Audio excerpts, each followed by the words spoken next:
Alhamdulillahi Rabbil Alamin Alladhi arsala rasulahu ma'al kitabil mubin wa dinil qawim arsalahu bashira wa nazira wa sirajan munira bisalamatin nas wa sa'adatihim fid dunya wal akhirah. Asyhadu an la ilaha illallah wahdahu la syarika lah lam yalid wa lam yulad wa lam yakul lahu kufuwan ahad. Wa asyhadu anna Muhammadan abduhu wa rasuluh sallallahu alaihi wasallam la nabiyya ba'dah. Allahumma salli wa sallim ala dzan-nabiyil karim Muhammad wa ala alihi wa ashabihi wa man tabi'ahu bi ihsanin ila yaumiddin. Amma ba'd. Ya ayyuhal hadirunal muslimun, usikum wa nafsi bitaqallah faqad fazal muttaqun. Ittaqullaha haqqa tuqatih wa la tamutunna illa wa antum muslimun. Isma'u qala Allah ta'ala fil Qur'anil Karim. A'udzu billahi minasy syaithanir rajim. Wal 'asri innal insana lafi khusr illa alladhina amanu wa 'amilus shalihat wa tawasaw bil haqq wa tawasaw bis sabr. Sadaqallahul azim. Kaum muslimin, Bapak Saudara, sedang Jumat yang dirahmati oleh Allah. Dengan tidak begitu kita pedulikan, ternyata pada saat ini kita sudah berada pada detik-detik terakhir menjalani tahun 2025. Tidak cukup 1 minggu lagi kita berada pada tahun baru 2026 Masehi. Memang tidak dapat dibantah, tidak dapat ditolak. Apabila kita menelusuri dalil per dalil, apakah itu dari ayat-ayat Al-Quran maupun dari hadis-hadis Rasulullah, kita tidak menjumpai sepotong dalil pun yang secara langsung memerintahkan kita untuk menyambut tahun baru. Oleh karenanya aktivitas menyambut tahun baru itu setinggi-tingginya berada di dalam wilayah mandub ataupun mubah saja. Boleh dilakukan, boleh tidak dilakukan. Namun sudah menjadi karakter bagi setiap perbuatan mubah. Apabila perbuatan itu mengarah kepada yang bersifat mudarat, tidak ada manfaat, hanya menghabis-habiskan waktu, apalagi membawa kepada kemungkaran dan kemaksiatan, itu hukumnya berubah menjadi haram dan terlarang. Umpamanya pada tahun yang lewat kita mendengar di India ada 35 orang yang meninggal dunia dalam rangka menyambut tahun baru karena overdosis meminum alkohol. Secara akal saja jelas perbuatan itu dilarang dan tidak ragu lagi diharamkan secara agama. Namun apabila perbuatan dan aktivitas itu membawa kepada hal-hal yang baik, hal-hal yang bermanfaat di dalam sosial kehidupan manusia, baik secara pribadi maupun secara sosial, makin dekat kepada kebenaran, makin dekat kepada agama, membuat maslahat masyarakat menjadi banyak. Bisa-bisa hukum mandub ataupun mubah itu berubah menjadi sunat pula. Nah, oleh karenanya tidak ada larangan sesungguhnya, tetapi kita boleh dan harus memilih serta memilah apa aktivitas yang akan kita lakukan di dalam kehidupan kita, di dalam menyambut tahun baru ini. Di awal tadi sudah disampaikan bahwa memang secara sharih tidak ada dalil yang memerintahkan. Namun secara umum, dalil-dalil Al-Quran maupun hadis di dalam Islam yang memerintahkan kita untuk memperhatikan waktu yang beredar itu sangat banyak. Secara umum agama memerintahkan kepada kita tidak boleh lengah terhadap peredaran waktu.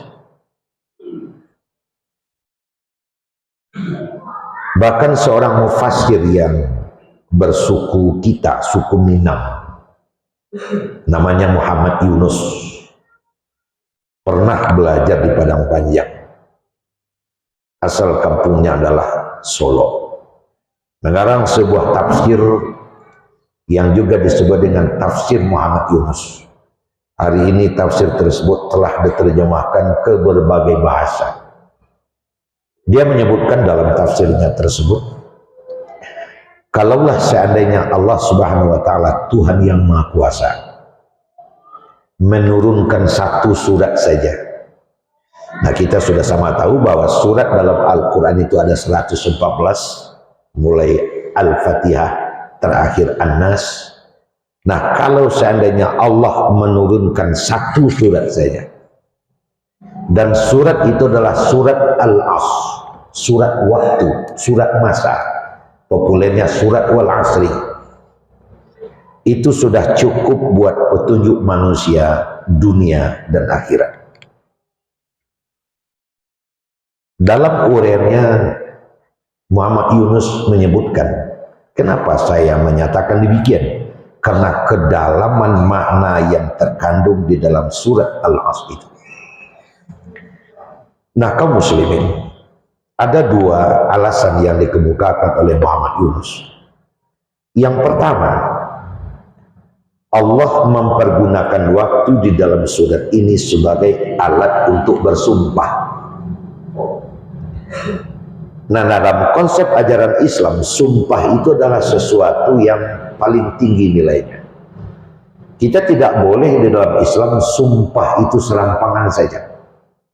Setidak-tidaknya ada dua syarat untuk bersumpah kaum muslimin. Yang pertama, persoalannya besar.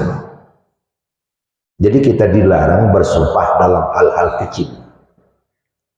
Yang kedua, tidak ada jalan lain kecuali hanya bersumpah. Allah memberikan perumpamaan sebagai misal yang bisa kita ambil sebagai ibrah atau pelajaran dalam awal-awal surat Al-Ahzab. Dua orang datang menemui Rasul, suami istri. Masing-masing menuduh bahwa pasangannya selingkuh. Istri menuduh suami yang selingkuh, suami menuduh istri yang selingkuh. Ini tidak persoalan kecil. Apalagi mereka juga sudah beranak pinak. Maka Nabi menyampaikan kepada mereka, apakah kalian punya saksi? Pertama Nabi memanggil istrinya, apakah kau punya saksi? Kau menuduh suamimu selingkuh. Perempuan itu menjawab, saya tidak punya saksi. Nah, kalau kau tidak punya saksi, satu-satunya jalan yang bisa kau tempuh, kau bersumpah. Perempuan itu bersedia bersumpah, demi Allah suamiku berselingkuh, demi Allah suamiku berselingkuh, sampai 4 kali. Kali yang kelima, kalau saya berdusta, saya rela menerima azab dari Allah. Nabi nyuruh pulang, dipanggil suaminya dan ditanyakan hal yang sama. Suami juga menjawab, saya tidak punya saksi, dialah yang selingkuh menuduh saya. Nah, kalau kau juga tidak punya saksi, kau juga bersumpah. Dia juga mau mengucapkan sumpah, demi Allah istriku telah selingkuh, demi Allah istriku telah selingkuh. 4 kali pula. Kali yang kelima, kalau aku yang berdusta, aku rela menerima azab dari Allah. Lalu Allah memerintahkan kepada Rasul untuk memisahkan mereka. Hanya kurang lebih 6 bulan saja, mulai ada bekas siapa yang diazab oleh Allah. Ternyata suaminya kena azab dari Allah, dan akhirnya dia sampai mengakui, memang sayalah yang bersalah. Kaum muslimin yang terhormat, tidak boleh kita main-main dalam sumpah menurut Islam. Orang yang menerima satu amanah kemudian mau untuk disumpah, itu artinya orang itu ada indikasi ingin berbuat baik dan berlurus-lurus di dalam mengemban amanah. Maka kepada orang yang mau disumpah diberikan pahala. Sedangkan orang yang mau menerima amanah, mungkin satu jabatan, mungkin satu posisi, kemudian bermain-main dalam bersumpah, dosanya 2 kali lipat. Kenapa? Karena tidak mau disumpah itu adalah sebagai pertanda bahwa yang bermaksud ada keinginan menyeleweng, menyalahgunakan kekuasaan. Oleh karena itu kita tidak boleh main-main dengan sumpah. Di tengah-tengah kehidupan kita kenal ada beberapa sumpah populer, sumpah pejabat. Kenapa seorang pejabat yang diberikan amanah boleh disumpah? Karena masalahnya besar. Dan tidak ada jalan lain yang dapat dilakukan kecuali hanya bersumpah. Apa yang bisa kita jadikan sebagai jaminan bahwa yang bersangkutan akan bertindak benar, berkata benar, berbuat benar, mengemban amanah secara benar? Mungkin ada yang mengatakan diawasi saja. Siapa yang mengawasi? Jangan-jangan kerjasama dengan sang yang mengawasi.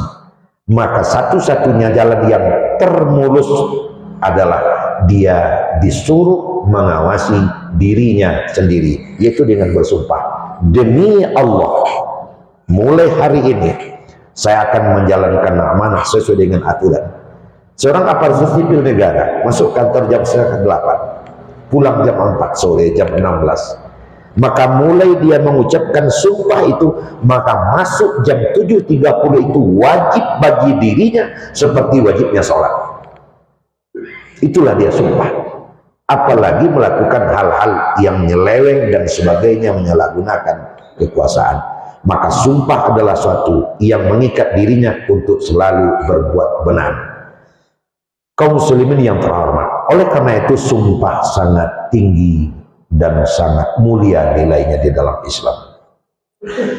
Muhammad Yunus selanjutnya menyebutkan bahwa makin besar dan makin berat yang disumpahkan itu menandakan orangnya makin besar.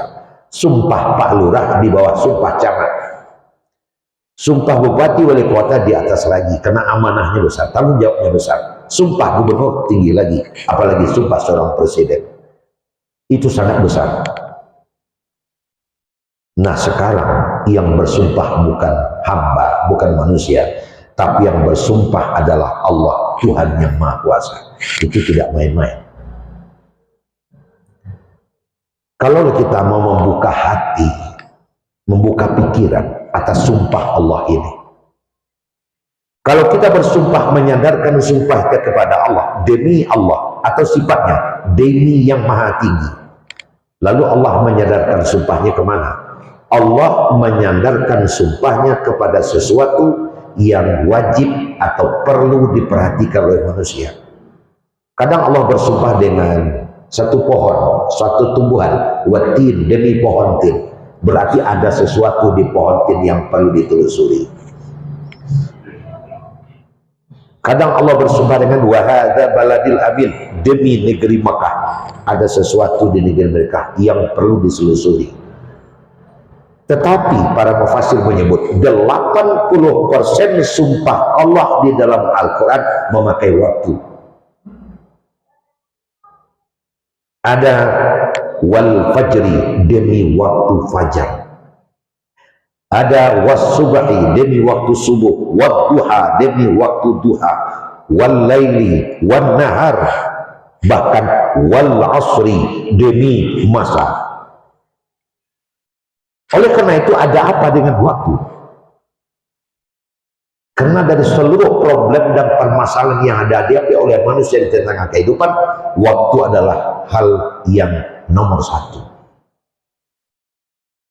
Jangan kita menganggap bahwa yang paling kuat itu gajah. Tidak. Yang paling kuat adalah waktu. Karena waktu bisa membuat pedang yang tajam jadi tumpul. Kalau selama ini kita menganggap yang paling tajam adalah pedang, tidak, yang tajam adalah waktu. Waktulah yang membuat baru menjadi usang. Waktulah yang membuat kuat menjadi lemah. Waktulah yang membuat berani jadi pengecut. Makanya waktu adalah sesuatu yang wajib diperhatikan.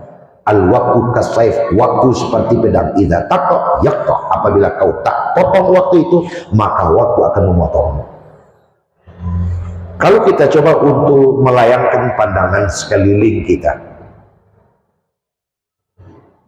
pandang jauh di layangan penanda kayak ditukiakan. Ada manusia sukses, tapi juga banyak manusia gagal. Pertanyaannya adalah kenapa gagal? Jawaban yang paling pas, karena tidak pandai dan tidak pintar memakai waktu. Waktu istirahat, gunakan untuk istirahat. Waktu bekerja, gunakan untuk bekerja. Waktu makan, untuk makan. Waktu beribadah, untuk beribadah. Waktu mengajar, untuk mengajar. Sukses. Tapi apabila kita jadikan bercampur baur saja, waktu tidur kita kerja, waktu kerja kita tidur, waktu beribadah kita main, waktu main kita beribadah, awal kegagalan. Makanya Allah Subhanahu wa taala bersumpah, wal asri, demi waktu, innal insana lafi khusr, demi waktu banyak manusia yang rugi di dalam menempuh kehidupannya. Kita perlu bertanya kepada diri kita, karena saya adalah bahagian dari manusia, apakah saya termasuk orang beruntung atau orang yang rugi di tengah-tengah kehidupan? Karena al-hayah tijarah, hidup itu adalah satu perdagangan. Rugikah kita atau beruntungkah kita? Yang paling tahu adalah kita sendiri. Muhammad Yunus menunjukkan bahwa wal asri, demi masa, itu bisa dirubah menjadi wal asri, demi umur. Sudah berapakah umur kita? Kita ada ajal yang tidak bisa ditambah, tidak bisa dikurangi. Idza jaa ajaluhum la yastakhiruna sa'atan wa la yastaqdimun. Apabila ajal sudah datang, janjianlah tiba. Tak bisa minta tambah. Mati adalah satu kepastian. Mati tidak memilih tempat dan tidak memilih waktu. Kapan dan di mana saja. Sehat tidak menjadi syarat untuk tidak mati. Terus sakit juga tidak menjadi syarat kematian. Muda tidak menjadi halangan untuk mati. Tua juga tidak menjadi kewajiban harus mati. Bisa nanti sore, bisa besok pagi. Kematian di dalam kehidupan manusia bukan akhir dari segalanya, tapi adalah awal babak baru. Itu keyakinan kita. Hakikatnya di dalam kehidupan ini, siang wa bihari, malam wa bimina. Apapun kita kerjakan hanya untuk satu saja, bersiap untuk mati. Apabila ajal kita sudah datang, kita tidak bisa lari. Walau fi burujin musayyadah, walaupun kita bersembunyi di dalam peti emas yang dikunci, kita akan tetap dijemput oleh kematian. Kita sudah sampaikan kepada saudara-saudara dan sahabat-sahabat kita yang keluarganya terpapar saat musibah di jembatan kembar. Alhamdulillah sedikit memberikan pendinginan dan setawa yang meninggal dalam musibah, karena disitulah ajalnya. Bagi yang kena musibah ajalnya belum datang, ada saja cara Allah melemparnya, tersangkut di kayu, terlempar keluar. Kenapa? Ajalnya belum datang. Lalu kita berada dalam masjid ini, kapankah ajal kita? Kita tidak tahu. Sedang di rumahkah?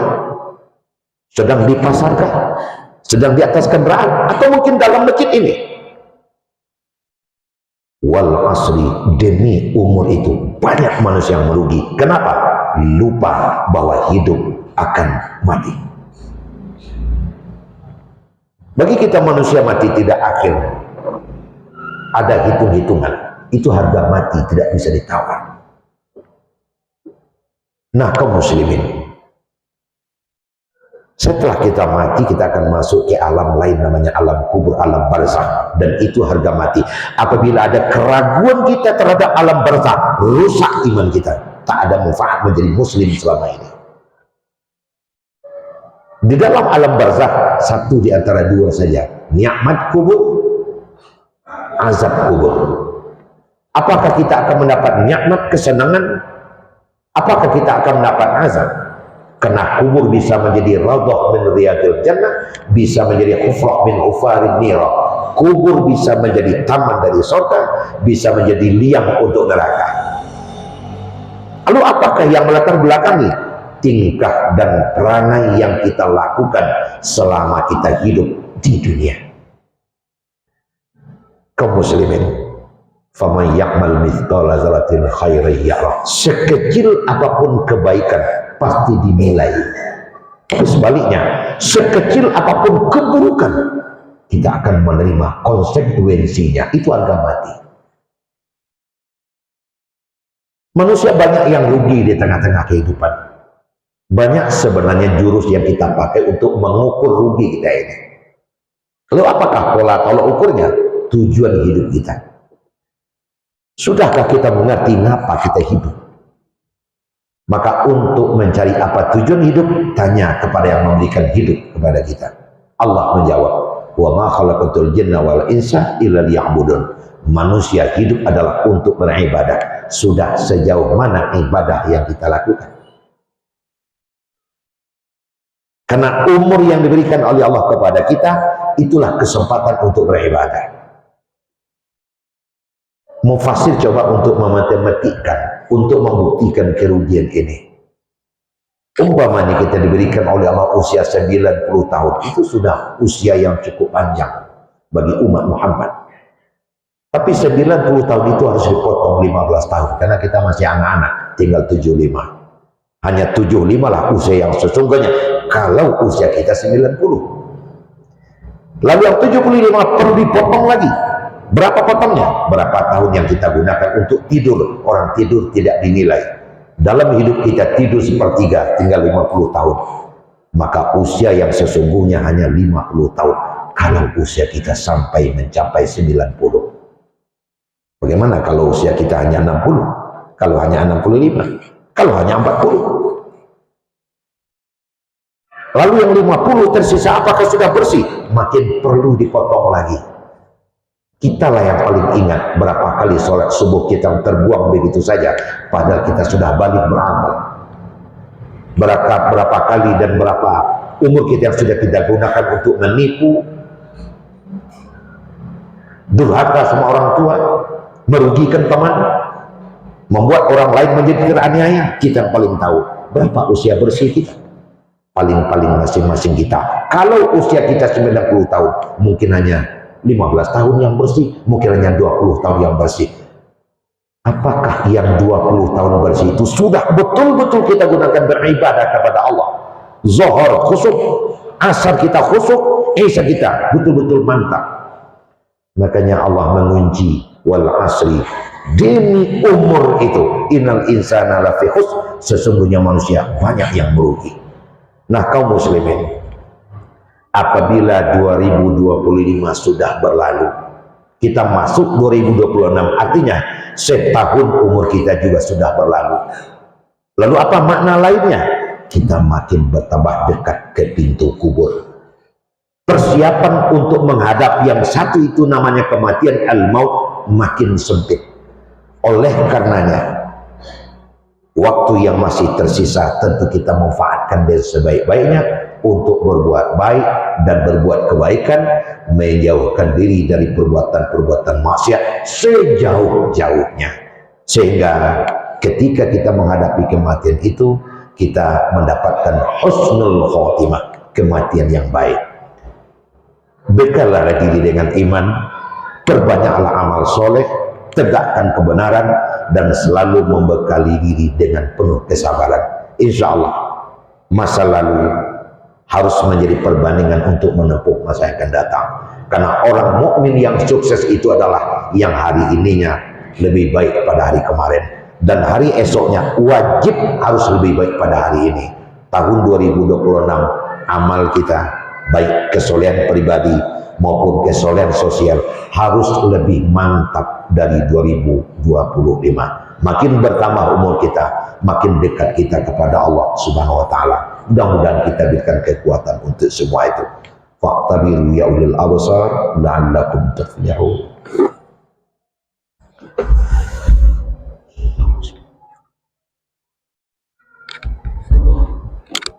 Alhamdulillahirabbil alamin alladzi arsala rasulahu bil huda wa dinil haqq liyudhhirahu 'ala ad-dini kullihi wa kafa billahi shahida. Asyhadu an la ilaha illallah wahdahu la syarikalah wa asyhadu anna Muhammadan abduhu wa rasuluhu la nabiyya ba'dah. Allahumma shalli wa sallim hadza nabil karim Muhammad wa ala alihi wa ashabihi wa man tabi'ahu bi ihsanin ila yaumiddin.